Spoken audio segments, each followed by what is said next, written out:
Al ver el título de la ponencia, empecé a buscar información respecto a qué se podría presentar y en el ámbito en el cual también nosotros nos estamos desarrollando en nuestro hospital. Y encontré básicamente esto, que es de, esto es la revisión que hizo IETI, un reporte de la evidencia número 18 en abril de este año. Y realmente la he citado acá porque compila todo lo que necesitamos saber. Ellos han hecho estas recomendaciones, no es una guía como ellos mismos lo dicen, no es una guía, son recomendaciones para realizar procedimientos quirúrgicos en el marco de la pandemia por COVID-19. Y realmente es muy interesante porque han hecho una revisión, una búsqueda bibliográfica importante y han obtenido información que desde el punto de vista quirúrgico para nosotros es muy valiosa. Está en la página web del seguro, la cual la pueden bajar también para si en caso necesitan información adicional. El problema todos ya lo conocemos, el problema de la pandemia que empezó como una enfermedad respiratoria denominada enfermedad por coronavirus 2019 o COVID-19 causada por el SARS-CoV-2. El problema es la rápida expansión que tiene y para nosotros es según la fase de respuesta en la que se encuentra el país, sea preparatoria, contención o mitigación. Todo paciente que precise una intervención quirúrgica para nosotros es un problema, sea sospechoso o no sea sospechoso. Del mismo modo, es importante tener en cuenta pautas específicas en el caso uno se enfrente a un paciente que sea positivo al COVID. Entonces los escenarios nos van a contemplar intervenciones tanto de emergencia, de urgencia y electivas, que siempre es como que siempre lo hemos tenido. La diferencia es que ahora nos encontramos en una situación especial que es la pandemia. Entonces, hay que también reconocer que hay cirugías que no se pueden diferir, ¿no? Y lo más importante es tener un diagnóstico con la mayor certeza posible. Un diagnóstico que me indique a mí que debo entrar a sala de operaciones o que no debo entrar a sala de operaciones. Entonces, también vale indicar que si hay una posibilidad de tratamiento alternativo conservador, hay que considerarla como una opción y sobre todo que sea una opción segura en el marco en el cual nos desarrollamos. ¿Cuáles fueron los objetivos de esta revisión? Los objetivos de esta revisión, o una recomendación, esta recomendación se desarrolló en función a darnos una respuesta o a darnos alcances o una guía, entre comillas, de cómo poder actuar en este momento de la pandemia en nuestro hospital. Entonces, brindar recomendaciones clínicas para realizar procedimientos quirúrgicos en el marco de la pandemia por COVID-19. La población a la cual se va dirigido esto es el personal de salud que participa en las intervenciones quirúrgicas de pacientes en el marco de la pandemia. Se hizo una revisión grande y se separaron aproximadamente 20 artículos, de los cuales se puso criterios de inclusión como que primero tengan una metodología adecuada, que hablen o que incluyan la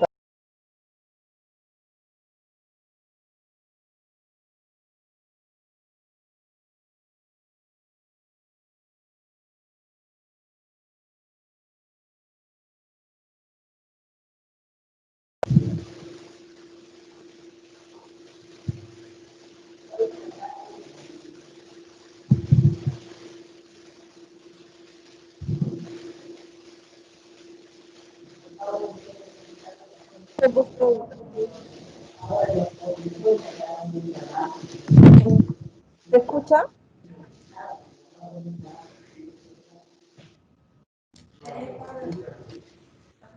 Quiero repetir.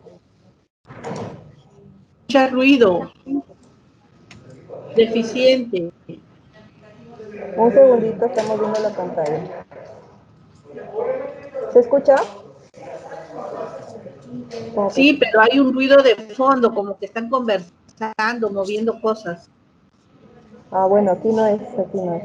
Bueno, entonces de los 20 artículos que Apaguen constan los micrófonos en todo caso, de ahí para se todos seleccionaron apaguen. 20 artículos y de estos 20 artículos, cumpliendo los criterios de inclusión, como les comenté, que incluyan cirugías y que tengan una metodología adecuada, se seleccionaron solamente estos artículos. Primer artículo en lo que corresponde a los procedimientos que generan aerosol y el riesgo de transmisión en trabajadores de salud, una revisión sistemática. Se incluyó una guía para cuidados quirúrgicos durante el COVID-19, un consenso colombiano de atención, diagnóstico y manejo de la infección por SARS-CoV-2 en establecimientos de atención de la salud. Se incluyeron dos más, uno que incluye el manejo quirúrgico de pacientes con infección por COVID-19, de la recomendación de la Asociación Española de Cirujanos, y precauciones para operar en los ambientes quirúrgicos durante la pandemia para los miembros del equipo quirúrgico. Y entonces, en función de estos artículos, se buscaron cómo formular las recomendaciones. Las recomendaciones se van a formular en función a las fases en que nos encontremos de la pandemia. En la priorización quirúrgica del 1 al 5, en el manejo de pacientes quirúrgicos, en los protocolos de actuación en el área quirúrgica y las recomendaciones específicas por especialidades. En este punto no vamos a dar mayores detalles porque la indicación es de que se haga lo mínimo necesario sin poner en riesgo al paciente. Entonces esto va a depender de cada servicio, ¿no? De cirugía, oncología, traumatología. Hay que conocer cómo se transmite el virus. El virus se transmite en tres formas: por contacto, por las llamadas droplets o gotitas respiratorias gruesas, por dobles o respiratorias finas, también denominadas aerosoles o transmisión aérea. Este es el mecanismo más relacionado con las intervenciones quirúrgicas, es donde nos tenemos que enfocar desde el punto de vista quirúrgico. ¿Y cómo se disemina el virus? Los PGA son los procedimientos generadores de aerosoles. Los procedimientos generadores de aerosoles tenemos que conocerlos para saber si estamos en riesgo o no de adquirir esta infección. Estos PGA facilitan la transmisión de enfermedades y son responsables de una importante tasa de infección nosocomial en el personal de salud. Y entonces, ¿qué es la transmisión por aerosol? Es la diseminación de núcleos de microgotas en el aire o de pequeñas partículas de tamaño respirable que contienen agentes patógenos y que pueden alcanzar distancias iguales o superiores a 1 metro. En la cirugía no estamos a más de 1 metro, estamos menos de 1 metro, entonces tenemos más riesgo, por lo cual hay que conocerlo. Algunos de los microorganismos pueden ser transportados, pueden ser inhalados por las personas susceptibles, sin ni siquiera tener historia de haber tenido un contacto directo con el individuo infeccioso. Entonces, los aerosoles son consideradas partículas que se producen cuando una corriente de aire se mueve a través de una superficie con película de líquido.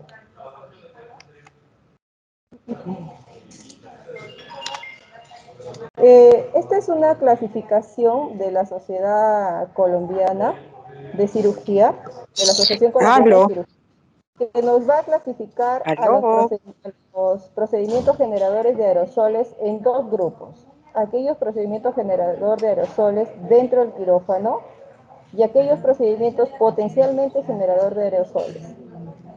Si nosotros decimos generador de aerosoles, por ejemplo, tenemos la intubación endotraqueal, la ventilación manual antes de la intubación, la toracostomía, la traqueostomía abierta. Potencialmente generadores tenemos la succión antes y después de la intubación, la ventilación manual después de la intubación, la inserción de una sonda gástrica, las actividades en las cuales se desconecta el sistema ventilatorio. Esta tabla es una continuación de la anterior. Y dentro de las potencialmente generadoras, todas las cirugías, tanto laparoscópicas como abiertas, en especial si requieren el uso de electrocirugía o electrobisturí. Fuera del quirófano vamos a tener los que causan aerosoles y los potencialmente generadores de aerosoles. Los que generan son la intubación endotraqueal o extubación, ventilación no invasiva, ventilación oscilatoria, la cánula nasal de alto flujo, la broncoscopía, la ventilación manual antes de la intubación, la traqueostomía, la toracostomía, las intervenciones en servicios de urgencia, en trauma shock, toracotomía, sutura de herida penetrante, soplante, cuello, tórax, procesos con uso de succión fenestrada. Hasta la misma necropsia es considerada como un procedimiento generador de aerosoles. Dentro de los que son potencialmente generadores tenemos el tratamiento con nebulizador, la obtención de muestras con esputo, las compresiones torácicas, la endoscopía gastrointestinal superior e inferior, considerada un potencial generador de aerosoles. Los procedimientos endoscópicos, lo endoscópico, la extracción de cuerpo extraño, el ecocardiograma, la inserción de una sonda nasogástrica, actividades que se dan en la UCI, trabajo de parto y atención de parto también son considerados. Entonces, como les digo, esta revisión es muy interesante porque cosas que podemos hacer de manera rutinaria en el área donde nos desarrollamos, estamos realmente expuestos, ¿no?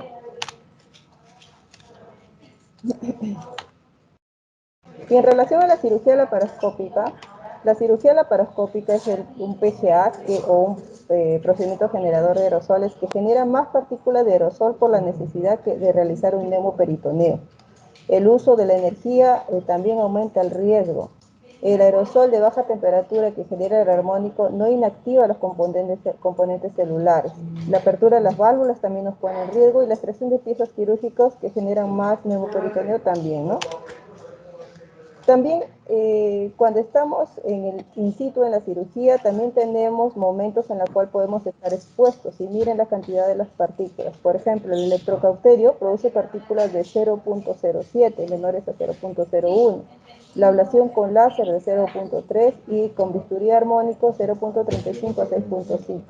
Y conforme va su tamaño, mire el ingreso, la orofaringe, vías aéreas y parénquima pulmonar. ¿Ya? Entonces, vamos a ver que tenemos, por ejemplo, la máscara quirúrgica protege 5 micrómetros, la máscara de alta filtración 0.1, pero estamos expuestos si nosotros no nos cuidamos, ¿no? Se considera que la mejor práctica para mitigar la posible transmisión infecciosa durante procedimientos abiertos, laparoscópicos y endoscópicos es utilizar un enfoque combinado que idealmente incluya filtración, ventilación adecuada de la sala, el uso de elementos de protección personal apropiados y los dispositivos de evacuación de humo con un sistema de succión y filtración.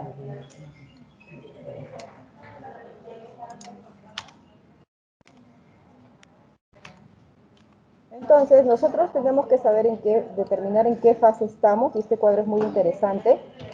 Fase 1, casi normal, como estábamos antes de la pandemia. Fase 2, cuando del 5 al 24% de las camas del hospital son COVID. Alerta media, cuando el 25 al 49%, alerta alta, 50-74%, y emergencia, 75%. Entonces, el triaje en emergencias vamos a hacerlo acá, no necesitamos, pero acá sí tenemos que hacer un triaje diferenciado. Y el triaje diferenciado va en función al área COVID o no COVID, ¿no? Los recursos, desde la alerta 2, vamos a ver que aún no hay impacto, pero está restringido. Solo emergencias oncológicas, electiva prioritaria que no se puede retrasar y es una alerta amarilla.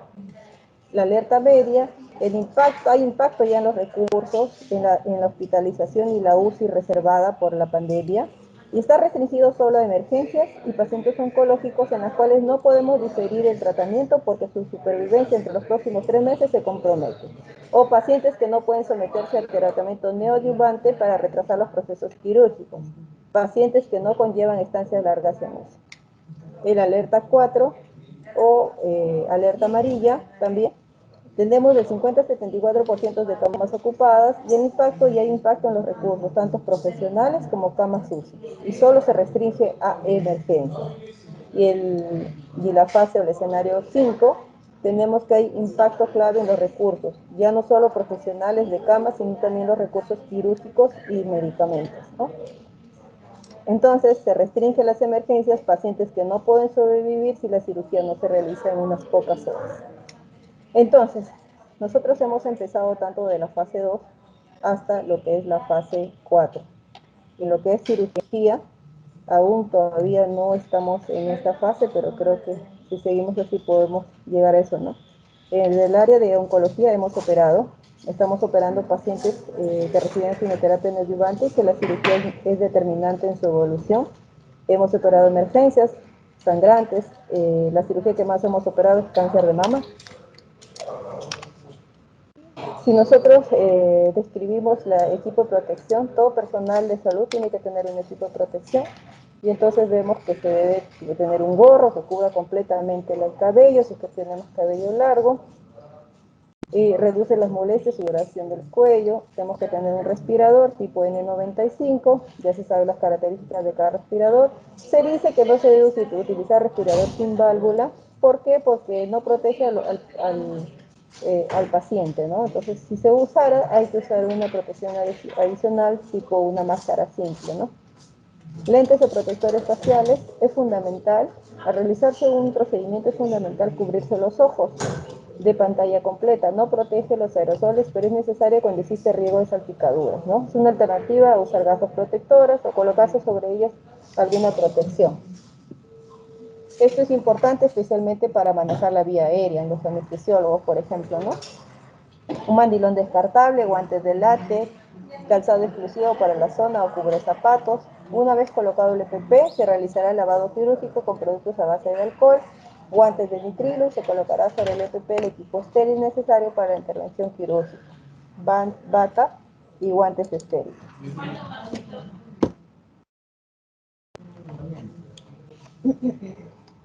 ¿Perdón? Entonces, este es un algoritmo que tiene también la recomendación de IECSI y habla que durante la pandemia, ¿qué hacemos? El plan de contingencia, primero nos ubicamos donde estamos, por ejemplo, si estuviésemos en la fase 3, vamos a tener que priorizar nuestra intervención quirúrgica. ¿Y cómo la priorizamos? En base a este cuadro. Cada especialidad tiene sus prioridades y realmente son bastantes para lo que nosotros creemos que puede ser la cirugía. Por ejemplo, peritonitis, hemorragia que no responde al control endoscópico, la apendicectomía que se complica, el traumatismo intraabdominal que no responde a manejo conservador, el drenaje focoséptico, la perforación en cirugía orofacial, hemorragia,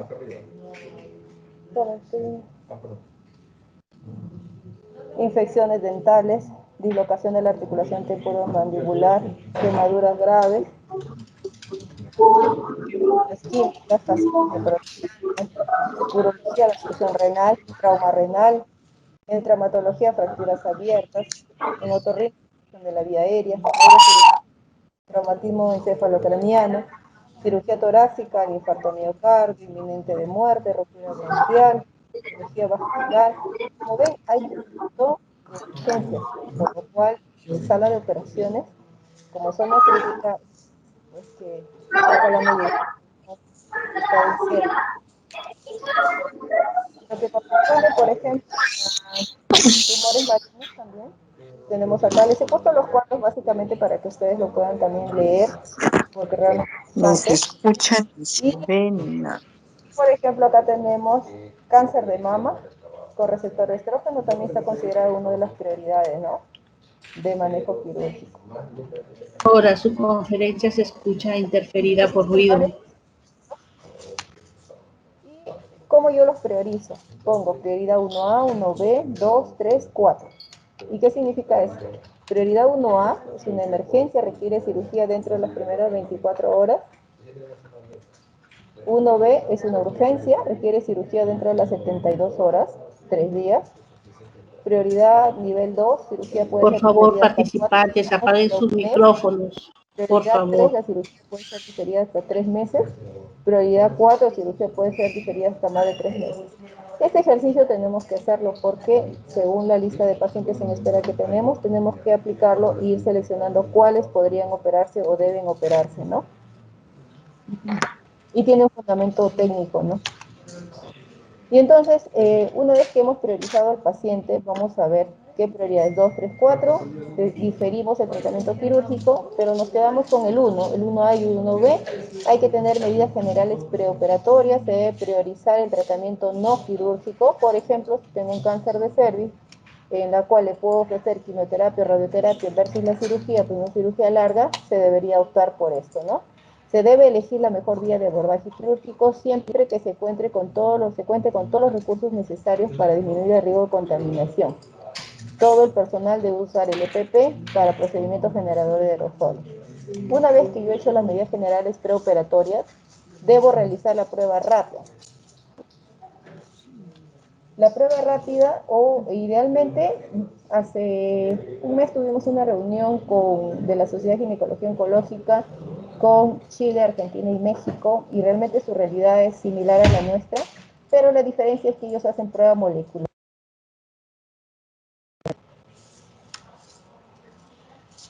Entonces hacen prueba molecular, nosotros acá hacemos prueba rápida.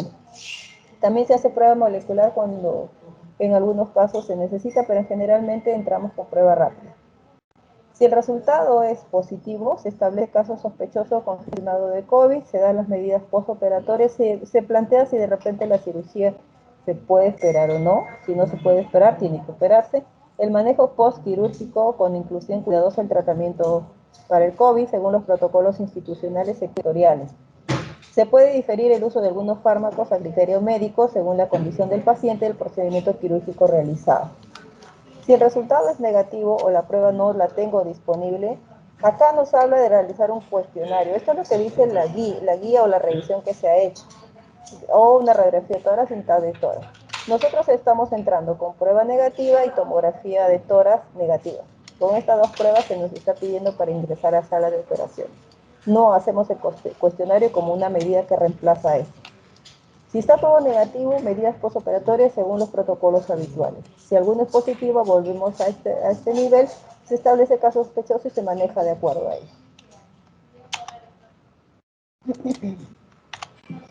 Este es el expuesto acá solamente para que lo vean. Es la encuesta que se hace a los pacientes con los cuales no contamos con una tomografía, por ejemplo, ¿no? Como le digo, nosotros no lo aplicamos, pero está en la revisión. Y este es el protocolo de actuación en el área quirúrgica.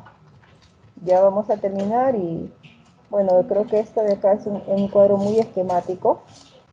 Vamos a ver que tenemos pacientes tanto aislados en UCI o salas de hospitalización. Tenemos que dar 30 minutos al personal para la preparación del traslado. Activar el equipo de seguridad quiere decir por dónde yo voy a trasladar a mi paciente. Y esta es la fase preoperatoria. En esta fase preoperatoria vamos a ver en caso de pacientes COVID-19 y acá hago un acápite. Realmente la prueba negativa no nos descarta nada, así que se debe manejar a todo paciente como potencialmente COVID, al menos en la fase en la que estamos actualmente. La coordinadora de enfermería activa y coordina el equipo, traslada al paciente a sala de operaciones con su equipo de protección. La enfermería circulante externa coloca avisos de control, coloca lo que es el equipo de protección individual, los desinfectantes de superficie y espera la transferencia del paciente.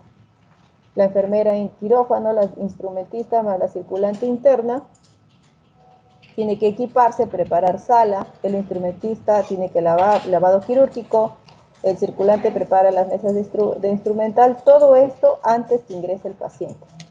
Evitar entrar durante la inducción si no está estrictamente necesario.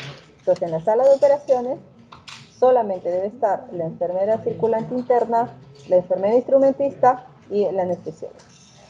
Anestesiólogo y enfermera de anestesia comprueba el respirador, se equipa, prepara el carro con la medicación instrumental, prepara la bandeja de medicación. Y el técnico de quirófano se equipa también, prepara la sala de operaciones y ayuda a la colocación del paciente. Es la fase preoperatoria donde aún los cirujanos no entramos.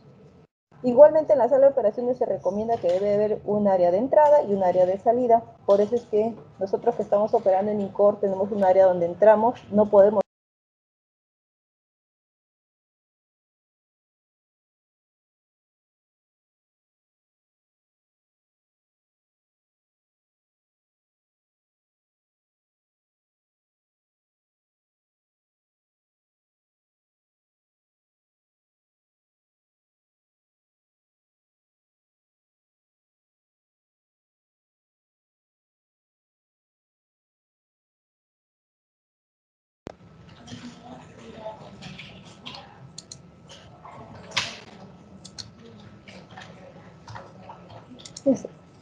En la fase intraoperatoria se requiere presencia mínima del personal en quirófano durante la intervención. Afuera de sala circula la circulante externa para proveer algo que se necesite y acá se debe contactar la circulante externa con la interna en caso se necesite algo adicional. Todo material que ingrese y que no se haya usado debe descartarse. Mínimo personal, ya lo dijimos. Y en la fase postoperatoria se debe reanimar al paciente dentro de la misma sala. Si el paciente le traslada al paciente a sala de aislamiento de UCI, tiene que estar anestesia, enfermería y técnico de quirófano.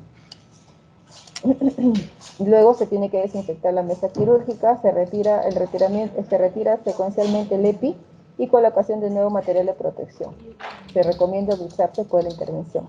Acá en sala de operaciones se recomienda que los cirujanos sean los mínimos necesarios y el de mayor experiencia, así dice la guía de recomendaciones. Solamente debe estar el personal necesario, no más de lo necesario.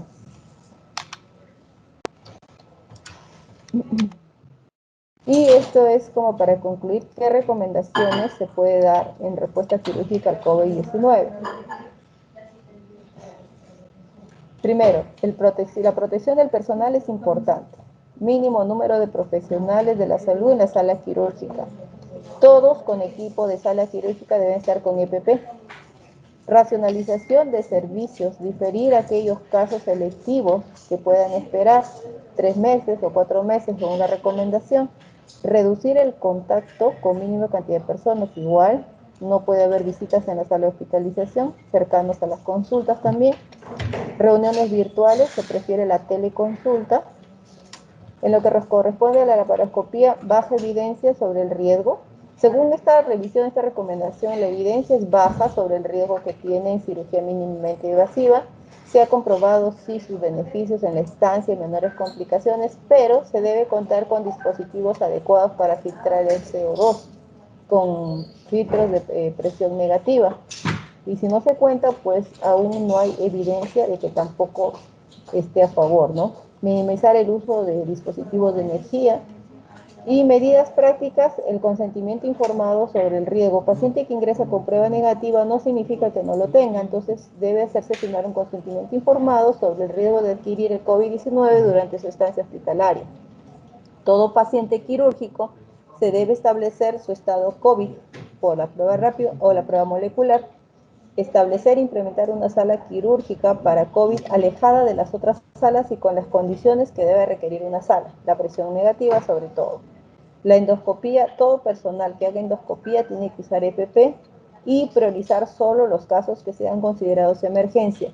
En este momento no se puede utilizar endoscopía para procedimientos diagnósticos. Evitar el alcance de procedimientos también, ¿no?